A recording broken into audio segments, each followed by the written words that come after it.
Ahoj všichni, jak vidíte, čeká nás dneska výklad na měsíc září roku 2024.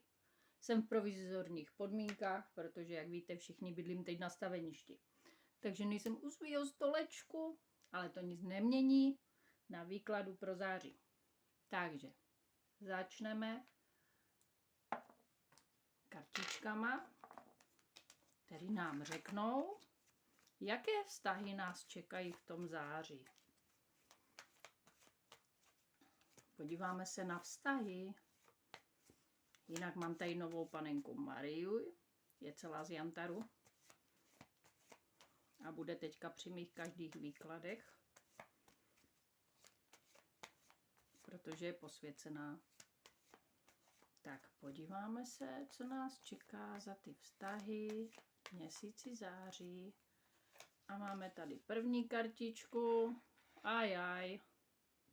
Falešná žena. Žena dvou tváří. Pozor na ní. Je to žena, která se usmívá a zároveň nám dává klacky pod nohy, bohužel. Ale co se týče náš partnerský vztah, jsou tady srdíčka, ta láska tam je, amore mia. Pozor na to, konec špatným zprávám, což je výborná kartička, ta je zde taky. A pak zde máme kartu, pozor, opět náladovost, v měsíci září budeme náladoví, ale to bude souviset i s tím větrným počasím a změnou trošku počasí. Takže milí vážení, amore mio tady je v září, takže láska nás čeká, to je krásný. Tak a teď se podíváme na práci. Co nás čeká v zaměstnání, v úspěšnosti a podobně. Tak mrkneme na to. Ty falešný žensky, ty jsou mrchy, jako vždycky. Ale to vy všichni víte. Že já falešnou ženskou vždycky říkám, že to je ta nejhorší karta, co může být, protože ženský dokážou udělat zlé vždycky. Myslete na to. Pozor na ně, ale nenechte si zkazit tu lásku a bude konečně i v těch vztazích trošku klid. Tak a co nás čeká v práci? No, tady někdo bude svažovat odejítí z práce a už toho bude mít plný zuby a už ho to nebude bavit. A máme tady kartičku rozchod, což znamená, budete chtít něco ukončit nebo i v té práci něco změnit, že už toho máte jako plný zuby. Jo. Pak tady máme další kartičku ESO minci, takže vydělávat penízky budete, to nebudete tak na tom špatně.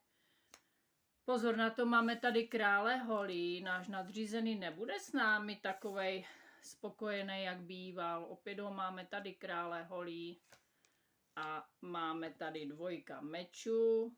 To znamená, že přijde mír i na tom pracovišti, jo? Že tady máme mír, že usmíření, i když tam budou na tom pracovišti v září nějaký spory, nějaká výměna názoru, tak to nebude tak horký, takže i v té práci to bude střídavo oblačno na měsíc září. Tak a podíváme se na poslední kartičky a to budou emoce. Jak se budeme cítit? Co nás čeká v tom měsíci září? A bude to krutý, protože beru druidovské karty a vy všichni víte, že druidovské karty jsou přesně to, jak se člověk cítí, jak se bude cítit a nikoho z nás nešetří, ani mě nešetří, ani vás nešetří a přesně otevřou tu stránku, co tam bude v tom měsíci září. Takže královna poháru, budete hodně dávat v tom měsíci září. To znamená i vydání, všechno, ale jako budete to dělat od srdce, že budete někomu dávat. Můžete dávat i pomocnou ruku, můžete dávat i radu. Jo, je to pěkná karta, nemusíte mít strach. Ale když někomu něco dáváte, tak musíte i očekávat to, aby se vám něco taky vrátilo, jakože třeba vám někdo poděkuje, řekne, hele, seš bezvadnej, bezvadná, jo, děkuji ti, díky, že jsi mě vyslechl, že jsi mě poradil a podobně. Pak tady máme další kartičku a to je 9 pentaklů. 9 pentaklů není špatný, ale abych byla upřímná, co se emocí týče, jo, tak si budete připadat jak ta suchá větev, prostě. I když tam jsou ty pentakly všechno jedno s druhým a držíte tady nějakého toho orla nebo něco takového, nějaký zvíře, tak budete hodně přemýšlet, což je dobrá karta. Karta přemýšlení, jo. Čeká nás hodně přemýšlet, budete přemýšlet o hodně věcích v tom měsíci září, ale ona to bude i prostor, protože se začneme sklidňovat.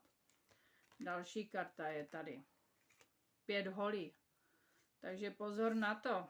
5 holí. Tady něco furt mastíte dokola. I v tom září to budete mastit. Furt v tom budete. Jo, a furt z toho kola nepůjdete pryč. Furt se budete motat. Je to přesně, vy si budete stěžovat a přitom budete pokotníky ve vodě. A když vám všichni budou podávat pomocnou ruku, tak vy prostě z toho nevylezete. Vy tam chcete být a ta slepice si tady vedle, ta, co vám bude dělat zle, si bude klovat v klidu a žrát, ale vy se zatím budete mlátit, ubíjet svýma myšlenkama a vším možným. Takže pozor lidičky na toto, jo. Jako pokud v něčem jste a stojí to za hovno, jděte od toho pryč a nemotejte se v tom furt. Omlouvám se, že jsem sprostá, ale vy mě znáte. No a každopádně, měsíci září. Vyjeďte si někam, máme tady krásnou kartičku Poslední svět. Vyjeďte si někam, kde se vám líbí, na nějaký výlet a jedno s druhým a odpočiňte si. No, měsíc září. Bude celkem zajímavý, bude to jak na houpačce. Budeme ještě urovnávat ten hnusný srpen, protože ten byl fakt krutej pro všechny. Ale nebojte se ničeho, když si někam vyrazíte na výlet nebo s kámoškou na kafe, vždycky vás to nabije. Tak se mějte hezky a přeju vám, abyste to září měli krásné. Pa, pa.